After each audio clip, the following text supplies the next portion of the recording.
Okay, so welcome to this divination. May this lighten your load.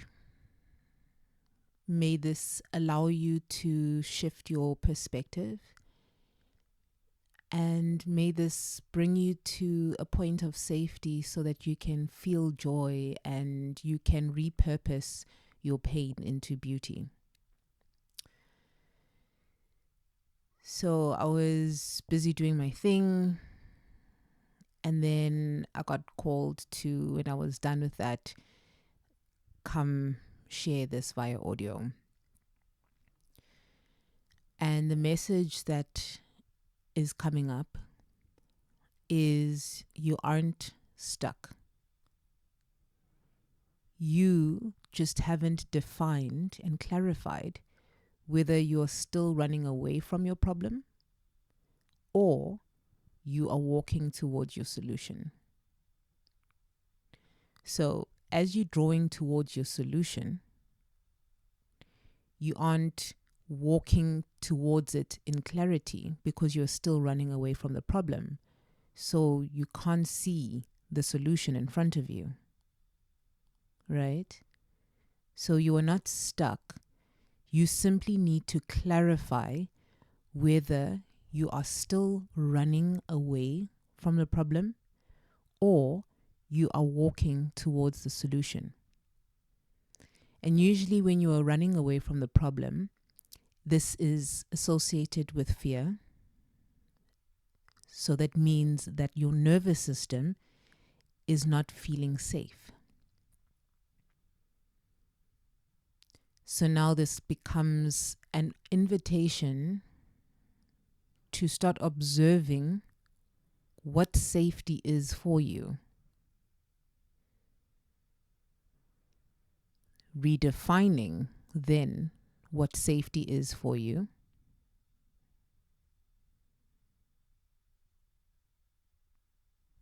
Understanding what is your fear or what are your fears. What are your fears and what are you running away from? What happened to you? What happened that you are running? What part of your memory have you blocked from trauma that you are running away from, and that's why you have to escape the body?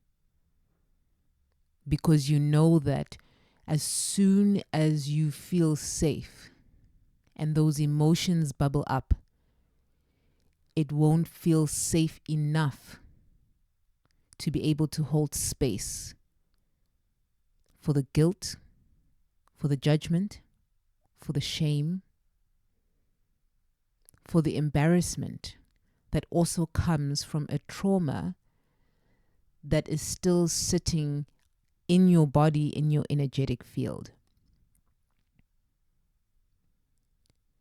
So this is about really understanding, what am I still running from? Because even if you have moved physically from that situation that caused you harm, emotionally there is still a cord connected.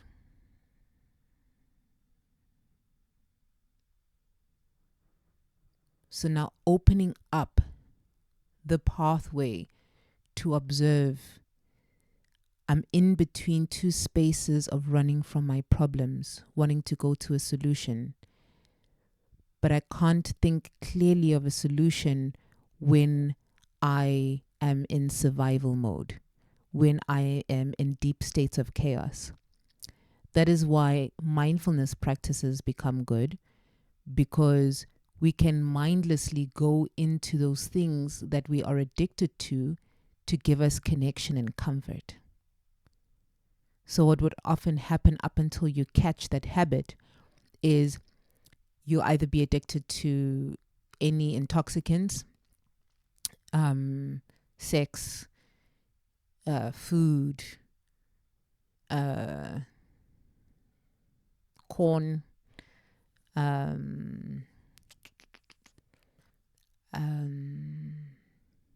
there's so many different things. observe that. What do I tend to run to? Social media. Then immediately you start comparing your life to others' lives and why they are feeling joy and you're not feeling joy. So are you still running away from your problems, or are you walking towards your solution?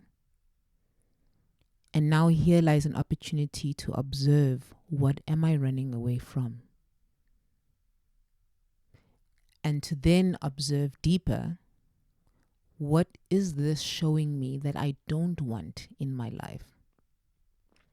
Because up until we realize what we want, we will always be moving from the space of what we don't want, even though we don't want it. Because the universe does not speak in any language besides vibration. And the intensity of that vibration hits a certain frequency. And once you hit that frequency, unless you know how to alchemize it, you will observe that, or you will feel that frequency as if it is you.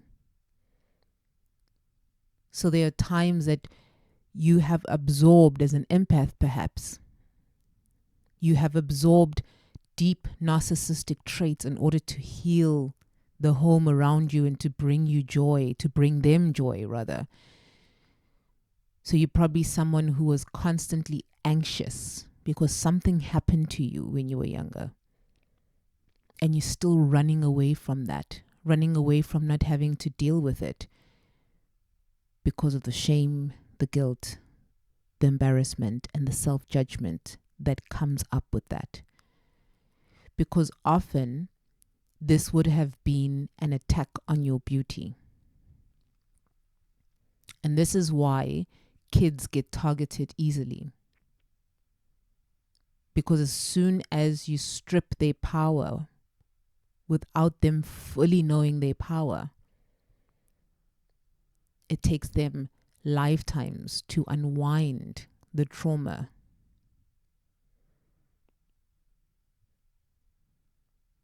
And not lifetimes as in like years. I mean, not obviously it's going to be years, but not like as in, oh, actually it can be, really, it can be different lifetimes. So what you're doing now, you might not see the fruits of your labor. Do you know what I mean? But it doesn't mean that what you're doing is not important. And that's why when we do spiritual work, one can become hopeless, because when we in the system, let me say the matrix, or the specific matrix that holds deep patriarchy, we